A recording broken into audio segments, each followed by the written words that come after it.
हमारे चैनल में स्वागत है। आज आपकी क्लास 2 है केस स्टडी की। आपको पता ही है हम 1997 से 2020 तक के जितने भी मूल विधि के पेपर होते हैं 6 राज्यों में, उनके केस स्टडी से रिलेटेड क्वेश्चन लाता हूं मैं। आपको पता ही है आईपीसी में कंप्लीट करा चुका हूं, अब इसकी केस स्टडी की चल रही है। केस स्टडी के साथ में जिस धारा से संबंधित केस स्टडी होता है मैं उस धारा को भी दोबारा रिवीजन में करवा देता हूं। अगर किसी की ना हो रही हो तो कर लेना। पीडीएफ अवेलेबल नहीं है तो मेरी रिक्वेस्ट है, क्योंकि मेरे पास इक्विपमेंट इतने हैं नहीं, फ्री क्लास है, सब कुछ है यार, नोट तो कर ही सकते हो यार, प्लीज नोट कर लेना। पीडीएफ मेरे पास अवेलेबल नहीं है क्योंकि एग्जाम के टाइम में बहुत काम आने वाला है। और इस वीडियो को शेयर जरूर कर देना। कल आप मैंने कहा था कि शेयर कर देना यार, किसी ने शेयर नहीं करी। प्लीज प्लीज इसको फेसबुक व्हाट्सएप में शेयर करें, सब कुछ फ्री है तो यार इतना तो कर सकते हो। और चैनल अगर नहीं हो तो सब्सक्राइब कर दे। चलो ज्यादा बात नहीं लेते, लेट्स स्टार्ट।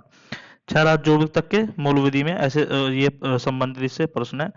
पीडीएफ देखो, मैं फिर कह रहा हूँ पीडीएफ नहीं हो पाएगी, मेरे पास में अभी इक्विपमेंट नहीं है। जब इक्विपमेंट होगा तो मैं आपको बिना कहे ही दे दूंगा पीडीएफ में, क्योंकि पीडीएफ देने में कोई प्रॉब्लम नहीं है, पर अगर सिस्टम हो पूरा तो बात है। तो भाई इतना तो आपको करना पड़ेगा, और नोट्स बना लो, तो इससे तो बढ़िया कुछ बात है ही नहीं। पहला क्वेश्चन मोस्ट इंपोर्टेंट, ये हर किसी ने करा रखा है।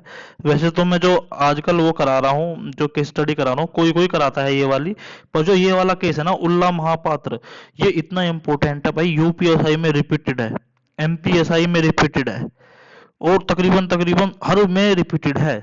इससे अलग उल्ला महापात्रा तो बिल्कुल याद कर लेना। 1950 में ये बात था। ये पूछा गया था कि किस धारा से संबंधित है। इस तरह से तरीके से आपसे यूपीएसआई के एग्जाम में क्वेश्चन पूछे जाएंगे। तो धारा 83 से संबंधित है ये। आपको मैंने कल 3 धाराओं में, तो देखो 80 81 तक हो गया था, 82 इंपोर्टेंट नहीं है। 82 आपको पता ही है, 82 धारा 7 साल से कम का अगर कोई अपराध करेगा तो उस पर अपराध नहीं माना जाएगा, ठीक है। तो भाई ये देखो मोस्ट मोस्ट इंपोर्टेंट है, ये इतना रिपीटेड है मैं क्या बताऊं, इसको तो भाई बिल्कुल लिख लेना। तो ये क्या है, धारा 83 से आपके संबंधित है। धारा 83 क्या है सबसे पहले मैं बताता हूँ, फिर मैं इसमें बताऊंगा कि इस जो केस में क्या हुआ था। बहुत इंटरेस्टिंग चीज है। 7 वर्ष से ज्यादा और 12 वर्ष से कम उम्र के बालक द्वारा कार्य किया गया अपराध नहीं होगा। अगर कोई 7 वर्ष से ज्यादा का हो और 12 वर्ष से कम का हो, अगर उसने कोई अपराध कर दिया, किसी को गोली मार दी, किसी का खून कर दिया, तो वो अपराध नहीं होगा। शर्त क्या है, अगर इसमें सजा मिल सकती है, इसमें एक वजह, अगर अभियुक्त की समझ व नासमझ पर निर्भर करेगा। देखो अब बता, मैं इसमें आगे आगे मैं समझाता हूँ, ये सिर्फ एक लैंग्वेज थी। क्या है इस क्वेश्चन में, धारा 83 में बिल्कुल पूरी तरीके से समझाऊंगा और बिल्कुल आपको समझ आ जाएगी। अभियुक्त का जो देखो वाद था क्या था, पहले ये वाद के बारे में बता रहा हूँ। बिल्कुल ये जो उल्ला महापात्रा केस था, इसमें क्या हुआ था आपको इससे बिल्कुल समझ में आ जाएगा, बिल्कुल 100%।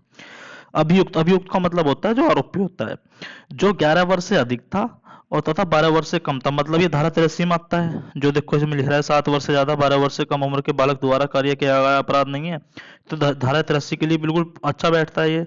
तो क्या करा उसने, ऐसे कम आयु का था, एक चाकू लेकर मृतक की ओर, जो जिसको उसने चाकू मारा उसकी, उस टाइम पे तो वो जिंदा था भाई, वो सीधी सी बात है। तो एक चाकू लेकर मृतक की ओर यह कहते हुए बढ़ा कि उसे काटकर टुकड़े टुकड़े में कर देगा। मतलब जब वो चाकू लेकर दूसरे बंदे को मारने वालों के पर चढ़ा, तो उसको मारने से पहले ये कह रहा था बंदा वो कि भाई मैं तेरा आज काट कर टुकड़े टुकड़े कर दूंगा। और उसने सच में उसे काट डाला। अब भाई उसने सच में उसे काट डाला, अब उसकी मृत्यु होगी। अगर देखा जाए तो भैया तो 12 वर्ष से कम है बच्चा, अब इसने उसको काट डाला, तो भैया अगर इस हिसाब से देखा जाए तो वो अपराध का वो नहीं है।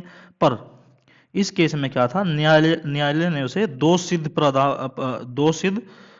प्रदान करते हुए यह अभिनिर्धारित किया कि वह अपरिपक्व समझ का नहीं था। अपरिपक्व समझ का मतलब है कि वो नासमझ नहीं था, क्योंकि उसने वही किया जो उसने करने को कहा था। कि उसको समझ थी तो क्या कर रहा है, उसको उसने जो करने से पहले कहा ना कि मैं तो ये काट दूंगा, तो उसको पता था कि भाई इसका मतलब क्या है। मतलब वो समझदार था, उसको पता था कि मेरे हाथ में चाकू है, अगर मैं इसको मारूंगा तो ये मर जाएगा। तो ये इसका सिर्फ एक ही पॉइंट है इसमें कि अगर सजा मिल सकती है, उसकी समझ और नासमझ पर निर्भर करेगा पूरा का पूरा। अगर जैसे मान के चलो कोई 12 साल से कम का व्यक्ति है, ठीक है, उसके हाथ में तुम बंदूक दे दो, उसको पता नहीं कि ये क्या बंदूक है, और तुम सामने खड़े हो और उसके हाथ से गोली चल जाए और तुम मर जाओ, तो उस केस में वो ना समझ है, उसे पता ही नहीं कि ये बंदूक क्या है, ये कैसे चलती है, और उसके दिमाग में कुछ था ही नहीं कि भाई वो तुम्हें मारनी है, वो तो बच्चा है। वो जो खिलौने की बंदूक होती है वो तो ऐसे खेल रहा था, उसको उसको ये थोड़ी पता था कि ये ओरिजिनल बंदूक है और इसको मारोगे तो मर जाएगा। तो उस केस में वो धारा 83 के अधीन आएगा और उसको अपराधी नहीं माना जाएगा। पर अगर कोई समझदार है, 12 साल का बच्चा है, उसके हाथ में तुम बंदूक दे दो, उसको पता है कि ये ओरिजिनल है, अगर मैं इसको मारूंगा तो ये मर जाएगा, और मैं उसको मार दूं, तो ये सब सिद्ध करना पड़ता है अपराधी को। जो अपराधी होता है, मान के चलो कोई 12 वर्ष का बच्चा है, जो पहले वाला केस लिया मैंने, जो बच्चा था जिसको पता ही नहीं था कि भाई गन ये ओरिजिनल है या क्या है, गोली चलाने से क्या होता है, तो जब वो मृत्यु हो जाएगी तो इसका मतलब ये नहीं है कि उसे ऐसे छोड़ देंगे। अपराधी को प्रूव करना पड़ता है कोर्ट में कि भाई उस टाइम पे ये ऐसा था और इसको पता नहीं था।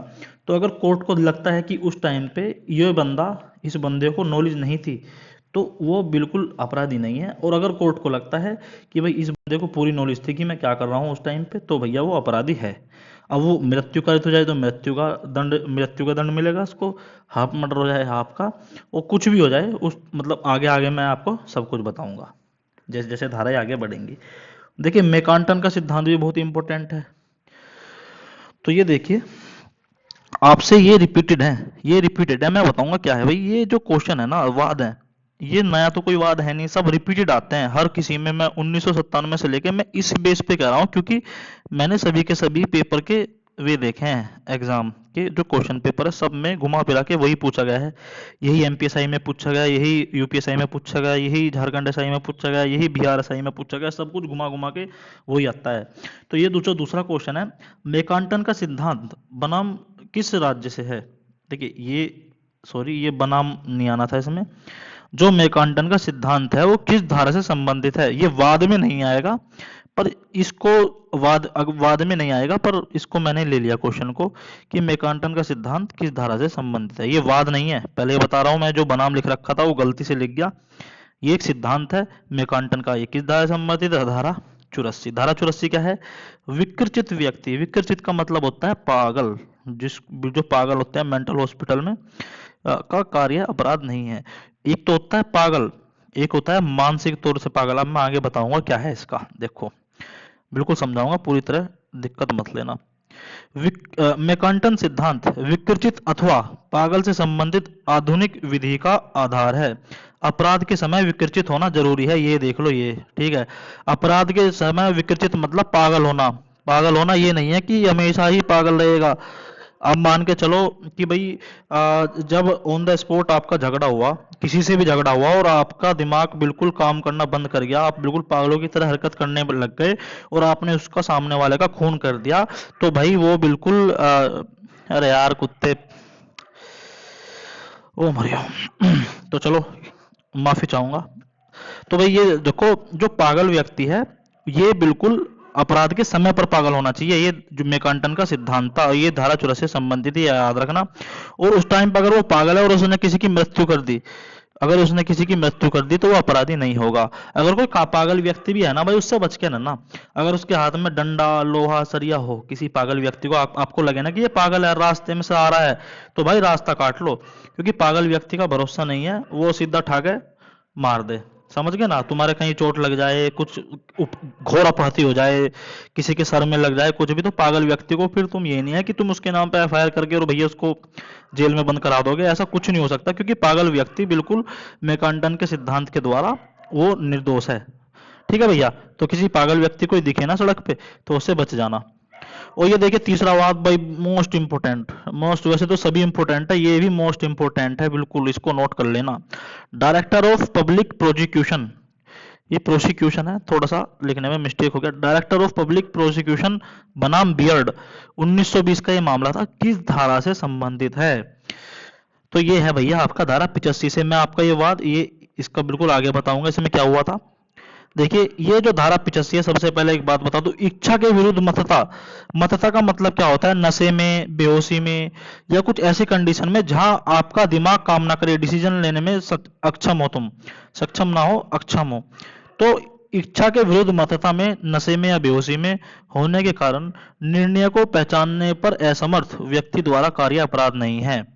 मान के चलो भाई, तुम हो और मैं हूं, ए तुम हो, बी मैं हूं, मैं तुम्हारा दोस्त हूं, और सी एक ये है बंदा, ये भी हमारा दोस्त है, मेरी इससे दुश्मनी होगी, तो मैंने क्या काम करा भाई, तुमको दारू पिला दी, बी को दारू पिला दी और भड़का दिया कि भाई ये तो तेरी गर्लफ्रेंड के बारे में ये बोल रहा था, या तेरी पत्नी के बारे में ये बोल रहा था, तेरे परिवार के बारे में ये बोल रहा था। तो इसने मतता में आकर, जब उसको नशा था, वो दारू मैंने पिला दी भाई इसको, दी फोर दारू, दारू मैंने पिला दी। अब नशा चढ़ गया भाई इसको, तो मतता में मतलब क्या है, गुस्सा आ गया इसको। और मतलब जो निर्णय है इसको ये नहीं दिखा कि भाई ये गलत है सही है, नशे में मेरी बात मान के बंदूक उठाई, ढाई देसी गोली मार दी। तो उसको ये फिर जब कोर्ट में को केस गया, और इसको फिर प्रूफ करना पड़ेगा कि भाई गुरुजी मुझे तो दारू पिलाई थी इसने, मेडिकल वगैरह जो भी होगा जैसे भी होगा वो भाई वकील करते हैं। इतना तो गहरी नॉलेज मुझे भी आईपीसी की नहीं है कि कैसे कैसे होता है, केस आगे चलता है। बट मैं एक चीज बता रहा हूँ कि अभियुक्त को प्रूफ करना पड़ेगा कि भाई उस टाइम पे मैं नशे में था और ए ने मुझे दारू पिलाई थी और इसने मुझे भड़काया था। गोली भले चाहे फिर इसने चलाई हो, मरे चाहे इसके हाथ से हो, पर जो अपराधी होगा वो ए होगा। तो ये होता है धारा 85 की इच्छा के विरुद्ध मतता में होने के कारण निर्णय पहचानने में असमर्थ व्यक्ति द्वारा कार्य अपराध नहीं है। देखिए, नशे करवा के उसकी जो है, इसका नशे करवा के उसकी इच्छा के विरुद्ध और उसी के खिलाफ भड़का दिया और किसी की मृत्यु हो जाए तो अपराध नहीं माना जाएगा। देखो जो मैंने यहाँ समझाया है, पर अभियुक्त को ये कोर्ट में सिद्ध करना पड़ेगा भैया। ये थोड़ी है कि भाई ऐसे ही कह दूंगा कि यार ये है फलाना डिमका, इसने कहा था मैंने मार दिया। भाई पूरा प्रूफ देना पड़ेगा कि हाँ मैं उस टाइम पर नशे में था, मेरे से गलती होगी और ये पूछी। तो इसके 2-3 केस और हैं, ये और नोट कर लेना, ये धारा 85 में ही है, ठीक है ना। वासुदेव बनाम स्टेट ऑफ पेप्सू, और आर बनाम मिड। पेप्सू भाई वाला तो तुमने सुना होगा, जब आईपीसी क्लास चलाई थी तो पेप्सू भाई बहुत फेमस हुए थे। तो किसी ने अगर पुरानी क्लास देखी होंगी तो पेप्सू भाई बहुत करी है हमने। तो ये हमारे मित्र हैं पेप्सू भाई, ठीक है। तो वासुदेव बनाम स्टेट ऑफ पेप्सू, ये स्टेट ये वैसे मित्र नहीं है, स्टेट है। और बनाम मिड, तो ये दो जो वाद हैं इनको भी भाई साहब आप धारा 85 में लिख लेना। और डायरेक्टर ऑफ पब्लिक प्रोसिक्यूशन बनाम बियर्ड 1920 का मामला, ये तो लिख ही लेना, ठीक है। ये बहुत इंपॉर्टेंट वाद है, रिपीटेड है भाई। रिपीटेड मतलब रिपीटेड, मैं तुम्हें क्या बताऊं, अगर तुम मेरे सामने होते ना मैं तुम्हें पेपर दिखाता, इतना बड़ा ढेर है मेरे पास में, मतलब एक क्या बताऊं, बस सब रिपीटेड है, विश्वास करो इनसे अलग बिल्कुल नहीं आएगा, ठीक है। अब देखो 4, कितना गजब का क्वेश्चन, किसी ने कराया हो तो भाई बता देना।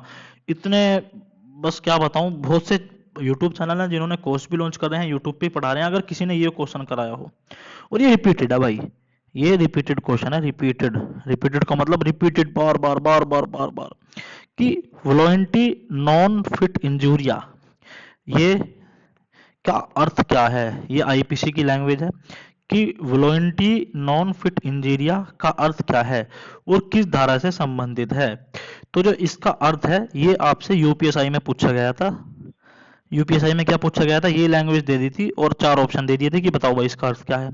तो देखो कितना हार्ड क्वेश्चन था ये, बिल्कुल मोस्ट हार्ड क्वेश्चन मुझे ये लगा है। तो भाई इसका आदमी कैसे, तो ये है कि जो सम्मति देता है उसे क्षति नहीं पहुंचती, इसका मतलब सिर्फ ये है। इसका क्या मतलब है वो मैं आगे बताऊंगा, इसका ये लिख के और इसके आगे इसका मतलब लिख लेना कि जो सम्मति देता है उसे क्षति नहीं पहुंचती, इसका ये अर्थ है। और ये यूपीएसआई में पूछा गया था कि भाई ये क्वेश्चन देके कि भाई इसका क्या अर्थ है, तो ये इसका आंसर है।